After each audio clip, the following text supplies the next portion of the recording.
जिस खतरनाक बात की तरफ सेठी साहब मैं इशारा करने जा रही हूँ और जो खबर सामने रखने जा रहे हैं वो ये कि ट्रंप साहब का पैगाम पहुंचाया जा रहा था ईरान को। वो पैगाम अमेरिका ईरान को झुका नहीं पाया है। परमाणु मुद्दे पर कहते हैं ना, परमाणु बम बनाने से कैसे इसको रोकें, इसके ऊपर अमेरिका जो है वो ईरान को बिल्कुल भी नहीं झुका पाया है। और फिर जब रवानी हो रही थी मुलाकात के बाद तो हाथ बढ़ाया आगे अब्बास अरागची को, मगर पूरी तरह मिला नहीं सके।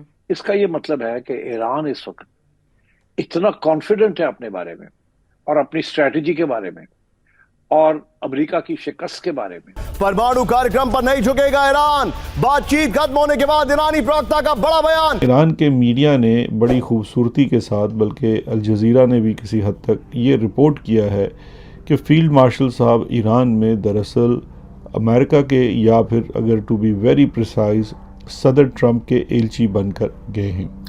खबर यह है कि अमेरिका जब चाहे किसी भी पाकिस्तानी को 25 रुपए रोजाना की मदद करके पाकिस्तानी मीडिया में ना सिर्फ अपने लिए मोहब्बत की लहर जगा सकता है। यानी अमेरिकन सेनेट ने इसराइल को बमबारी के लिए बुलडोजर्स देने की, बॉम्ब्स देने की मंजूरी दे दी है।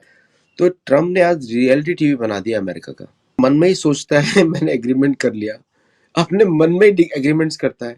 क्योंकि अक्सर आपको पता है कि जो ब्रोकर्स होते हैं वो तो हमेशा डील होने तक, बल्कि जब डील ख़राब भी हो जाती है तो उनका तासुर यही देना होता है कि जी बस गल बन गई, इसी के बाद आखिरी नुक्ते तो रह गई। नमस्ते दोस्तों, जय हिंद। हिंदुस्तान स्पेशल में आपका स्वागत है। दोस्तों, ईरान अमेरिका के बीच दूसरे दौर की वार्ता का प्रयास जारी है। आसिम मुनीर ट्रंप का एक खास संदेश या इस तरह करे के दलाल बनकर ईरान पहुंचा है, लेकिन ईरान ने उसको उल्टे पांव वापस भगा दिया है। ईरान के हवाले से यह खबर सामने आ रही है कि तेहरान आगे भी परमाणु मुद्दे पर झुकने को तैयार नहीं है।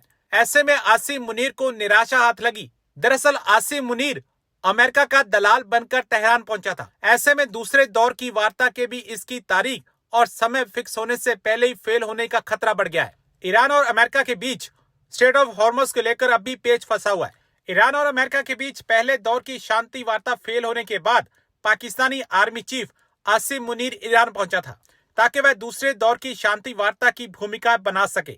लेकिन इसराइल ने पाकिस्तान को साफ साफ कह दिया कि वह परमाणु मुद्दे पर झुकने को तैयार नहीं है। ईरान ने कहा कि अगर अमेरिका ईरानी बंदरगाहों पर अपने नौसैनिकों से नाकाबंदी जारी रखता है तो वह रेड सी खाड़ी और ओमान सागर में आग लगा देगा। तो ट्रम्प ने आज रियलिटी टीवी बना दिया अमेरिका का। वो अपने मन में ही सोचता है मैंने एग्रीमेंट कर लिया, अपने मन में ही एग्रीमेंट्स करता है, अपने मन में ही डील करता है, लिख देता है, बोल देता है, और लोग उसको, अब लोगों को पता लग गया है, बाहर के लोग तो अमेरिकन नहीं होते, तो एंग्लो सैक्सन्स तो उसे दिखा दिया व्हाट दे डू। अब मैं एक छोटा एग्जांपल, चाइना वाला, एवरीबडी नोज कि इसने ट्रम्प ब्लॉकेड डिक्लेयर किया था परसों, ओके, और हमने अपने पिछले शो में बात किया था कि सीज फायर करेगा क्योंकि दम नहीं है अभी लड़ने का, और 10,000 ट्रूप्स और भेजे। 60,000 troops are in the Middle East right now. 60,000 KC-1, अब इसके प्लेन्स के उतर ही नहीं सकते मिडिल ईस्ट में, सारे बेसेस बर्बाद कर दिए ईरान ने। तो इसराइल में उतरवा रहा है बेन गुरियन एयरपोर्ट पे। बेन गुरियन एयरपोर्ट लग रहा है इस समय KC-135 का पार्किंग लॉट, इतने सारे प्लेन, और वो हमेशा से ईरान का टारगेट रहा है। I don't know which air force will go there, वो तो ईरान का इजी टारगेट है अब तो मतलब कहीं ना कहीं एग्रीमेंट्स इनके बीच में हुआ है कि तुम मेरे ऊपर बम मत फेंको, मेरी इज्जत बहुत उतर रही है, तो और I will also not attack you. ये एक्चुअली यही एग्रीमेंट हुआ होगा। इसको वर्डिंग आप डिप्लोमेटिक कर सकते हैं, बट एग्रीमेंट तो यही है, प्लीज़ मेरे ऊपर बम मत फेंको, मेरी इज्जत उतर रही है पूरी दुनिया में, आपने मेरे इतने ऑलरेडी F-15 मार दिए, MQ-9 मार दिए, सब मार दिया, अब दुनिया को लग गया कि कैसे ईजी टारगेट है मेरे प्लेन्स, है ना। ना इनका थार्ड चलता है, ना इनका कुछ भी चल नहीं रहा है, like no air defence is working. Israel बोल रहा है कि अपने निकालो, हम अपने खुद के लगाएंगे, we can't depend on you. और सभी इसीलिए तो लोग भाग रहे हैं भारत की तरफ, आकाश की तरफ, कि वो रिलायबल है। 99.5% किल रेट है उसका। तो दूसरा आप देखिए, आपने पूरा ड्रामा देखा ब्लॉकेड का। पहले तो ईरान का हॉर्मुज खुला हुआ था, फिर इसने बमबारी किया, उन्होंने स्ट्रेट हॉर्मुज बंद कर दिया, और उसके पहले आपको ये भी याद होगा बाब अल मांदेब का जो स्ट्रेट था, बाबल मंदेब का जो स्ट्रेट था वो हूथी ने बंद कर दिया था, तब इसने हूथी से एग्रीमेंट कर लिया। और बिहाइंड द सीन ईरान के साथ भी एग्रीमेंट कर लिया, हम आप पर आक्रमण नहीं करेंगे, but just yesterday they bombed an airport in Iran, just yesterday. तो ईरान को भी पता है कि ये लोग they are not dealing with a nation, वो एक ग्रुप ऑफ मतलब ख्याली पुलाव बना वाले लोग हैं। अभी तो पहले हम बोलते थे मुंगेरी लाल के हसीन सपने, बोलेंगे ट्रम्प के हसीन सपने।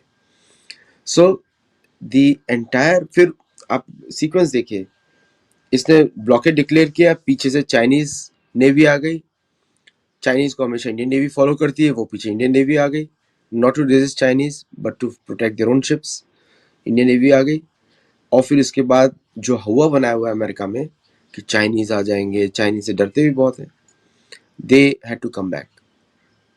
फिर आपने इंडोनेशिया के साथ डील साइन किया परसों, बड़ा अनाउंस किया पीट हेगसेथ ने। तो इंडोनेशिया का प्रेसिडेंट आपको मालूम ही है कि वो कैसे बिगड़ा रहा था पीस ट्रीटी ऑफ पीस में। उसका एक हॉट माइक मोमेंट भी हुआ था, वेर ही वाज सेइंग कि he wants to meet Eric Trump, how can he meet, मतलब asking a president to meet his son for a deal.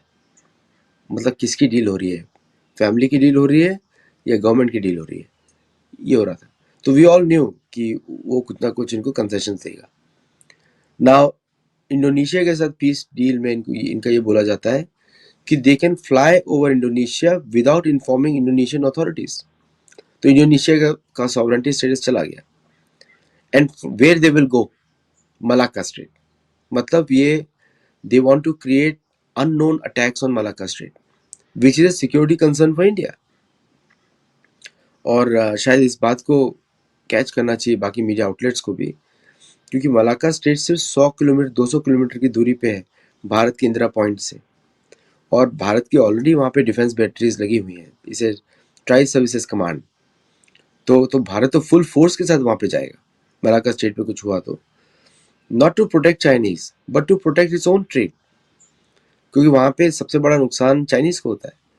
तो पूरा कॉमेडी चल रहा है। और आज सुबह बोलता है कि हमारा चीन के साथ डील हो गया, क्योंकि डर गए वो लोग, because Chinese Navy just issued an ultimatum to them, they will fire at you, your ships, and you can't protect.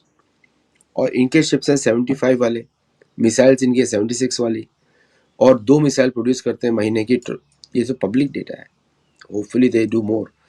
Public data में 2 मिसाइल प्रोड्यूस करते हैं महीने की, टॉमहाक क्रूज मिसाइल्स। तो टोटल कॉमेडी। फिर आज सुबह ट्वीट करते हैं, चाइनीज का अभी स्टेटमेंट आया 2 घंटे पहले, there is no agreement with him. China will continue to supply arms to Iran. China will continue to do what is necessary for their own security and their partner security. तो पूरा comedy बन चुका है, आप हंस ही सकते हैं इसके ऊपर, कुछ कर नहीं सकते।